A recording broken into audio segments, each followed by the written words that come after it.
Bom dia! Hoje é dia 1º de dezembro de 2024, é dezembro, minha gente. Como é que pode acontecer isso? O que está passando com esse planeta Terra, que está tudo correndo demais da conta, né? É verdade. Então, eu sou o Gelson Vieira. Eu sou a Carmen Matos, sejam todos muito bem-vindos. Todos bem-vindos. Semana passada eu disse que a gente iria completar essa semana um ano de O Mestre em Outras Palavras, mas na verdade a gente já tinha começado no final de novembro do ano passado.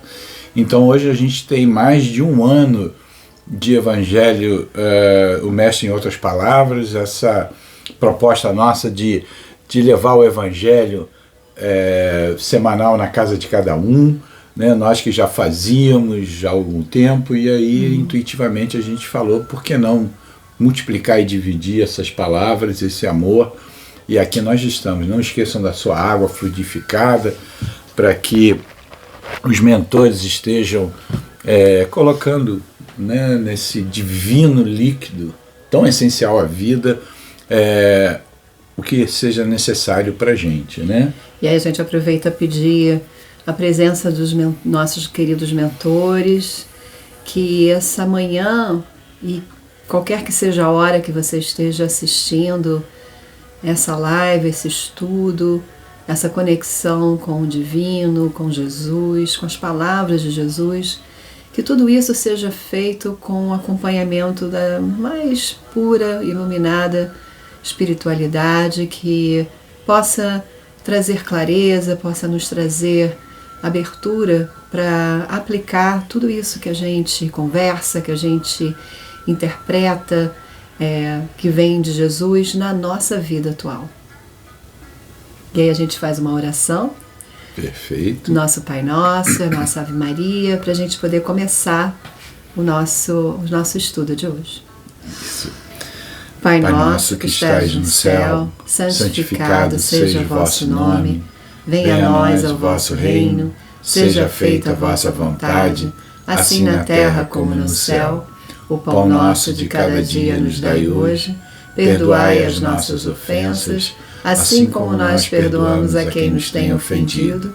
E não nos deixeis cair em tentação, mas livrai-nos de todo o mal. Que assim seja. Que assim seja. Ave Maria, cheia de graças, o Senhor é convosco. Bendita sois vós entre as mulheres, bendito é o fruto do vosso ventre, Jesus. Santa Maria, Mãe de Jesus, rogai por nós, os pecadores, agora e na hora de nosso desenlace, que assim seja.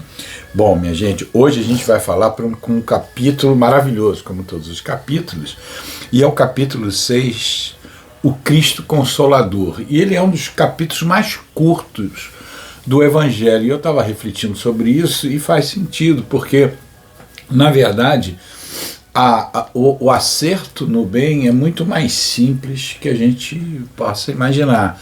Jesus mesmo diz, numa passagem aqui, que eu ou você vamos ler? Eu posso ler. Tá.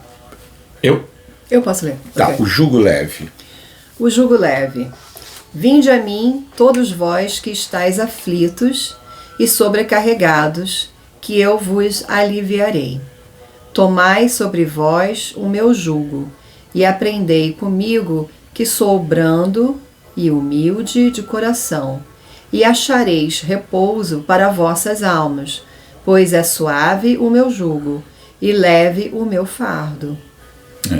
E aí, o jugo é aquele objeto de madeira que, né, o gado usa nos ombros para puxar alguma coisa muito pesada, né? E Jesus dizendo que o jugo dele era leve, e ele explica porque o jugo dele é leve, porque ele só requer que se observe a lei do amor, né? Então faça tudo de acordo com a lei do amor, né? Então por isso que ele coloca como essa questão do jugo ser leve, né? E a forma mais simples da gente entender essa lei do amor, que a gente já repetiu aqui algumas vezes, é amar a Deus sobre todas as coisas e ao próximo como a si mesmo. Esse amar a Deus, na verdade, engloba tudo, né? Se a gente tem conhecimento de que Deus é o princípio de todas as coisas, significa que em todas as coisas você vai ver essa expressão divina e você vai ter um respeito muito profundo. Você vai ter um respeito muito profundo com a fauna, com as plantas, com os outros animais, com tudo, com o que existe em termos de, por exemplo, não desperdício das coisas. Então, esse amor ao Criador não é esse nosso sentido que nós temos quando a gente ama e ama uma única coisa de forma egoísta. Esse amor ao Criador, a Deus, é na verdade reforçando que é amor a todas as coisas, é o respeito, é a observação do outro, seja ele um pequeno animal, seja ele uma planta, seja ele um recurso natural, seja isso a atmosfera, seja isso qualquer coisa. E a gente tem várias formas de expressar o amor, não é? Então, isso que você está falando é um resumão, né, do que dessa grande lei, na verdade. Quando Jesus fala, né, o meu jugo é leve, ele está dizendo, tô ali com você também, né? Você não está sozinho carregando o seu jugo, você não está sozinho carregando esse peso todo, né? O jugo é um instrumento que facilita carregar o peso, mas caminha olhando para o que você está fazendo, caminha entrando, né, para dentro de você e acessando esse amor. E aí como é que a gente faz para acessar esse amor, para expressar esse amor? Viver olhar para a nossa vida e para as pessoas que estão à nossa volta com empatia, com sinceridade, com generosidade, percebendo que a gente pode transformar muitas vidas, às vezes ou com um pequeno ato ou com um grande ato. E essa caminhada é que faz com que a gente entenda que o Consolador, né, o nosso querido e protetor amigo que está sempre com a gente, está nos dando oportunidades de transformar e olhar para o que a gente está passando e entender que tem uma proposta, não é? Tem uma proposta, né? E Jesus, quando ele esteve aqui, ele não tinha condição de colocar toda a verdade, né? Porque há 2000 anos atrás ele falava para um povo que ainda estava engatinhando, digamos assim, nesse conhecimento espiritual, nas revelações. Então ele não pôde revelar tudo de uma vez, né? Então houve da parte dele a promessa de um Consolador que viria no momento em que a humanidade estivesse mais pronta a receber, né? E esse Consolador, uma das características desse Consolador é que aqui diz, ele atribuir uma causa justa e um fim útil a todas as dores. Então um processo que a gente vive nesse planeta, que é um planeta de expiação, é um planeta escola, que a gente vem aqui, nós não somos espíritos já evoluídos, então a gente tem uma série de responsabilidades pelos nossos atos pretéritos, e a gente tem aqui uma série de mecanismos de educação que servem para nós. O primeiro é o mecanismo do amor, mas quando o mecanismo do amor ele encontra uma alma ainda reticente em entender pelo amor, vem o mecanismo da dor. E aí essa dor ela é sempre justificada, ela existe uma razão de ser dessa dor e ela tem um fim útil. Então essa é o princípio dessa consolação, desse consolo. E aí se coloca aqui que a humanidade estava mais preparada para receber o Espiritismo, né? O Espiritismo ela é uma consolidação de religião, filosofia perdão, aqui que eu coloquei ciência. Então assim, a união dessas três coisas nós conceituamos, nós colocamos como o Espiritismo. E Allan Kardec ele coloca na passagem dele que ele testemunhava e ele dizia aqui, o que foi dito aqui? O Espiritismo acolhe os homens de todas as crenças. Não quer ruptura com a fé religiosa anterior. Então é um conceito ainda mais abrangente, porque é um processo de crescimento do ser humano. Então ele tem uma crença muito específica numa determinada religião, vem a doutrina espírita, vem alargar aquele entendimento. Então ele fala, num trechos aqui do Evangelho, ele fala do judeu espírita, do católico espírita, no sentido em que há uma ampliação do entendimento daquela religião, em que ela vai colocar elementos que é da lei da natureza, por exemplo, a reencarnação. Então, naquela determinada religião, ele traz uma informação adicional que existe essa justiça divina através, um dos exemplos é a reencarnação e a vida eterna e lei de progresso dos espíritos. Então, o Espiritismo ele vem trazer uma ampliação no entendimento religioso. E é uma área muito sensível, porque a gente ainda entende que a minha religião é dessa forma, o meu jeito de pensar é dessa forma, e o meu Deus é dessa forma. Meu Deus tribal, né, que a pessoa coloca e diz, não, o meu Deus está escrito nessas linhas, e se não for a interpretação do que está escrito aqui, ele não é. O meu Deus ele tem esse ritualismo, e se não for dessa forma, ele não é o meu Deus. E aí vem o Espiritismo e diz, olha, é um convite a ampliar muito mais. Não há a necessidade, se alguém tem uma determinada crença, não precisa abandonar isso para trazer esses novos conceitos, esse conceito de consolo. Em toda religião, a dor, e o Haroldo Dutra fala muito nisso, a dor é um grande nivelador, porque a dor de uma perda de um filho, a dor física, ela é igual em todas as religiões. Uhum. Então o Espiritismo ele vem consolar, ele vem fazer compreender de novo que aquela dor ela é justa, porque ela está gerando um processo educacional muito profundo e ela tem um fim útil. E a gente está sempre e a gente está em evolução, né? Nós não somos evoluídos a ponto de entender tudo, né? Sim. Todo o mistério de Deus, o mistério de Jesus, mas estamos em evolução e cada experiência, cada oportunidade que a gente tem na nossa vida é um convite a entrar nessa conexão profunda que Com certeza. esse espírito, né? Esse espírito de luz e amor que não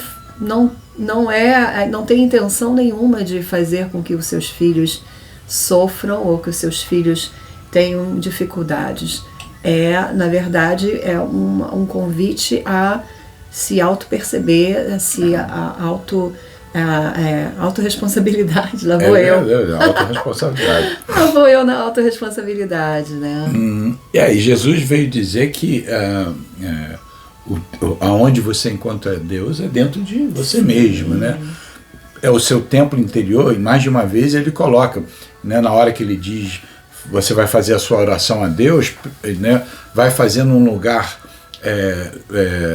em que você faça você consigo mesmo.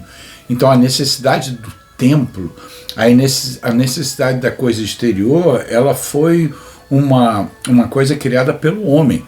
Jesus não criou uma religião, Jesus não falou em dizer, não, nós estamos criando aqui uma nova religião. Não, ele veio dizer, é o amor. E de onde o amor brota? Brota dentro de nós, e esse é o grande convite. É o convite de, através das nossas atitudes, através da nossa purificação, que a gente encontra essa religião que quer dizer uma religação com o Criador, né? Todo outro conceito em que existe rituais, existem normas, existem aquela burocracia celeste para chegar até o Criador, isso tudo foi criado pelo homem. A essência é ele está dentro de nós, o Deus está dentro de nós, é onde a gente tem que trabalhar, é o nosso trabalho interior. Por isso que ele coloca aqui que no futuro entenderemos que não precisamos da religião como nós conhecemos hoje para chegar a esse Criador. Nós chegamos através de nós mesmos, da nossa evolução interior. Então, por isso que o Espiritismo propõe muito essa questão da instrução, você conhecer. E aí você tem as obras de Kardec, que são 5 livros, e depois você tem missionários incríveis, que da parte do Brasil nós temos o Chico Xavier com mais de 400 livros, nós temos aí o Divaldo Franco chegando quase aos 100 anos, que está doentinho, está no hospital, fazer uma oração por ele, né? Não sei se já saiu, está quase com 100 anos, que tem mais de 200 obras pelo menos escritas, em temas psicológicos, em diversos temas. Então a gente tem quase que mais de 600 livros para ir instruindo a que a gente possa compreender esse Criador, que ele é tão imenso e que a gente ainda não tem condição de completamente conhecê-lo. É verdade. Quem diz que sabe, eu sei, o meu Deus, não conhece. Não conhece porque a ciência está começando a descobrir um universo de um tamanho incrível, e não só está descobrindo um universo incrível, está começando a perceber que existe essa questão do multi-universo, que é uma coisa que a gente nem entra aqui porque é complicadinho demais. É verdade, né? É verdade. E está tudo perfeito. Essa é uma forma de ver, né, de olhar para a nossa vida e entender que está tudo perfeito, né, que existe uma inteligência muito mais desenvolvida, muito mais preparada, que esclarece com muita clareza isso dentro de nós, né, que é tudo muito bem orquestrado, e é difícil realmente para a gente, com a nossa limitação de ser humano, entender que existe essa habilidade, esse poder tão impressionante, em que nós não precisamos nunca nos sentir desprotegidos, de sentir desamparados na nossa vida, no nosso caminho. É verdade. E assim, é muito difícil compreender como é que a espiritualidade, a divindade está em cada um de nós, programando de forma muito exata as nossas possibilidades de crescimento.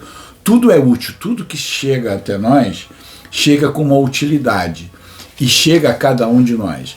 É difícil a gente compreender que um sofrimento é justo, é difícil a gente compreender que a situação que a gente vive é a melhor situação possível. Eu só consigo trazer uma coisa similar, que a gente testemunha todo dia, que é a questão do GPS, e aí no Brasil chama de quê mesmo? Waze. Quer dizer, ele serve, na verdade, a todo mundo, né? Todo mundo que ligar lá no aplicativo vai estar recebendo essa ajuda. Então ele não discrimina, digamos, a quem ele está disponível a todos. Então, na verdade, esse processo a gente tem uma semelhança conosco. Cada um de nós, todos nós, temos essa conexão, vamos dizer, com essa grande inteligência do Criador que está nos guiando. Assim como esse aplicativo que nos orienta, ele está ali conectado, todo mundo que tiver essa possibilidade está conectado. Nesse aplicativo, quando a gente faz um errinho, a gente tem um objetivo, e quando a gente faz um erro, ele automaticamente nos dá a melhor possibilidade de chegar àquele objetivo. E é como funciona com a gente também. A gente veio aqui nessa encarnação com uma série de objetivos de progresso. E aí, quando a gente faz um erro, porque a gente tem a livre-arbítrio, a gente está diante de escolhas que nós fazemos, diante do nosso conhecimento, e a gente ou se aproxima ou se afasta daquele objetivo maior da nossa encarnação.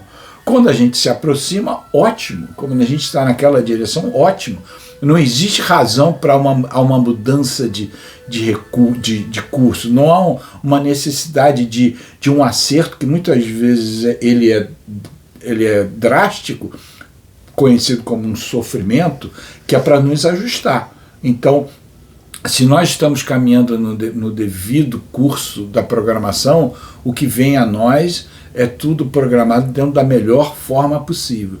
Quando a gente se desvia, ou quando lá atrás nós nos desviamos e precisamos de lições amorosas de acerto, vem aí o que nós conhecemos como sofrimento.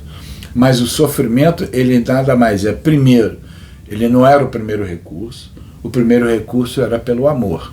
O primeiro recurso era a nos acertar no caminho pelo amor. Então, a gente talvez não possa não ter percebido que aquela pessoa no caminho veio para ajudar, que aquele momento era um momento para ajudar, que a gente não precisava passar. Ainda na analogia do GPS, que eu acho muito interessante, é isso, né? Quando a gente está usando o GPS e aí ainda assim a gente está contando com a ajuda do GPS para nos levar no lugar onde a gente quer chegar, mas quem nunca, ainda assim, insiste em criar o seu próprio caminho, em achar que o GPS não está sabendo te levar realmente no lugar certo. Às vezes ele realmente está te levando para um lugar que parece que é mais complicado, você entra por umas ruas e sai por umas ruas, mas a gente não sabe que lá em cima o satélite está vendo que no caminho que você ia ir direto,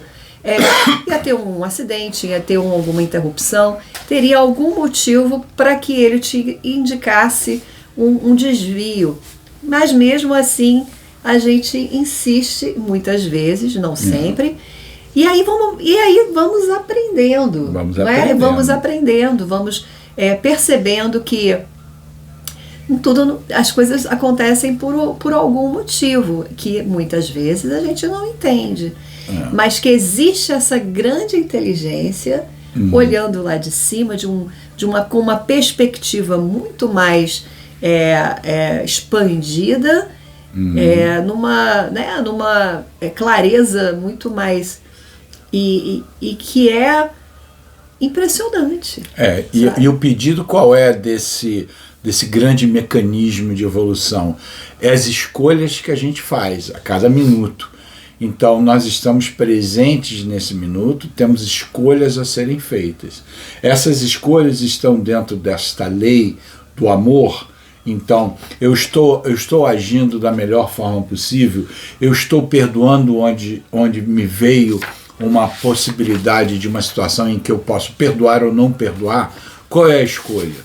A escolha é o perdão, é a escolha de você estar diante ouvindo a história de alguém ou conhecendo alguém, a história da empatia, que você consegue se colocar no lugar daquela pessoa sem julgamento e você diz, nossa, eu consigo ver o que essa pessoa passou diante da perspectiva e do olhar dela, não do meu olhar, onde eu não vivenciei aquilo, onde eu tive outras oportunidades, mas onde precisa-se de empatia.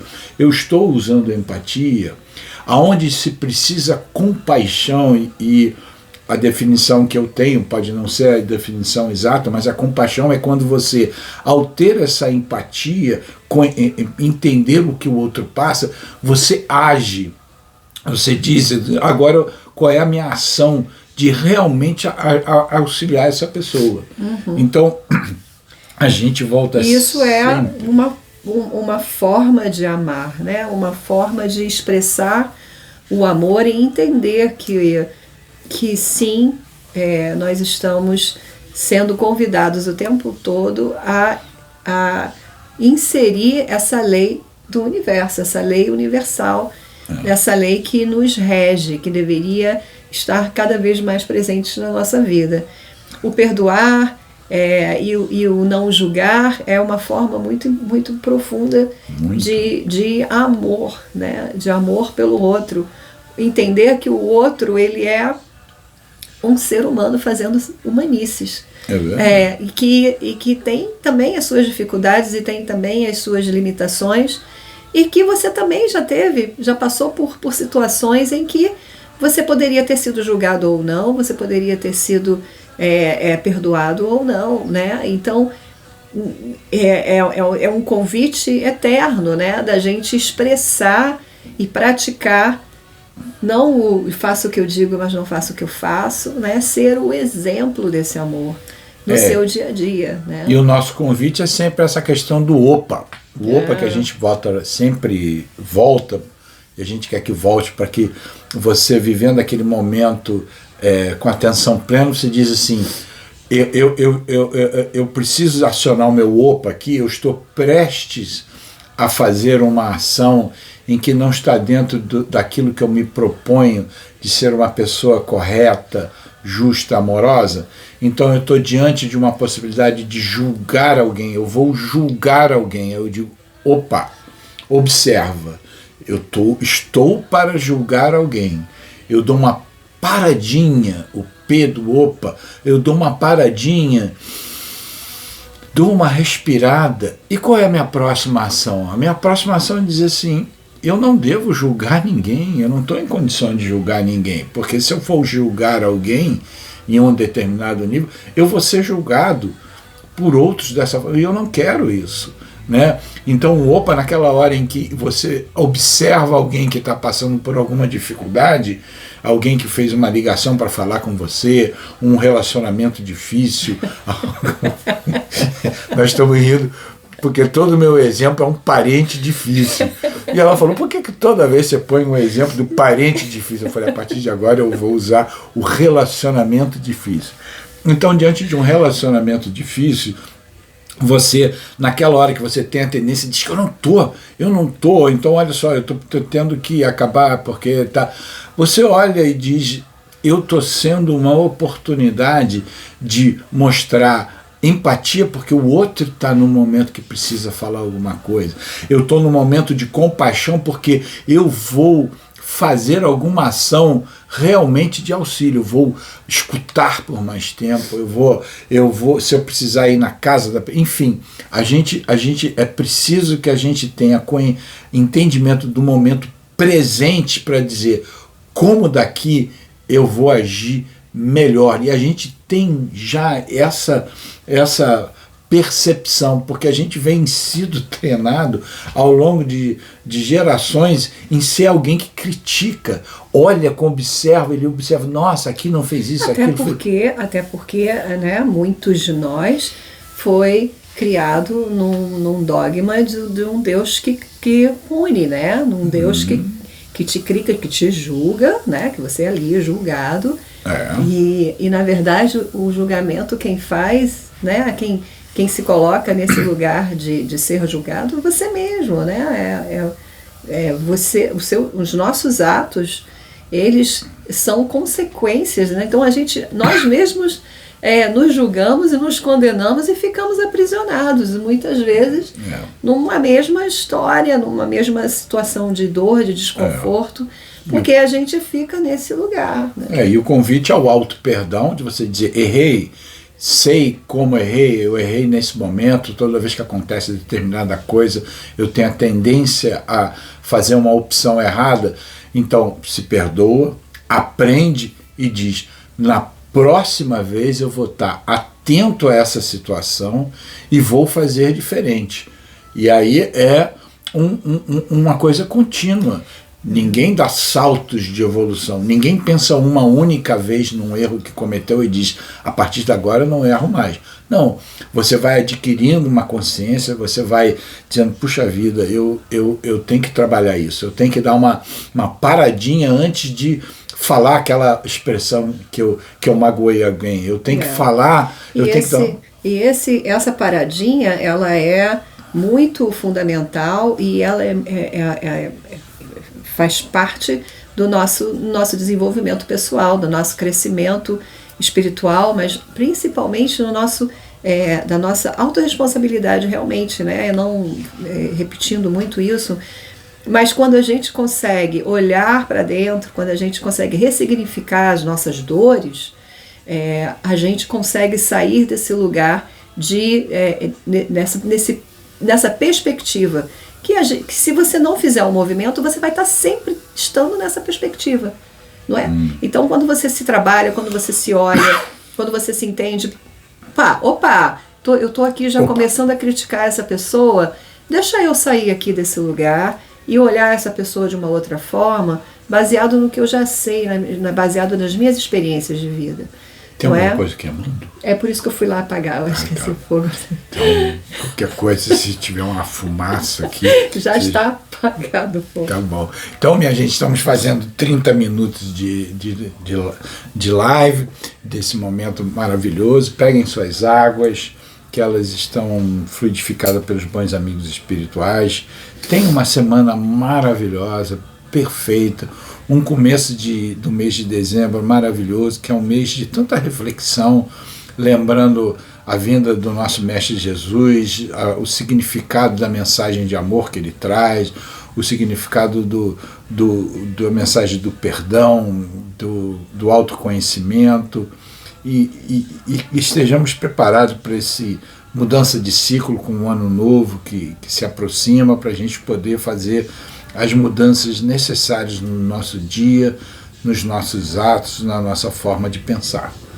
E nos preparando para celebrar o grande aniversariante, né?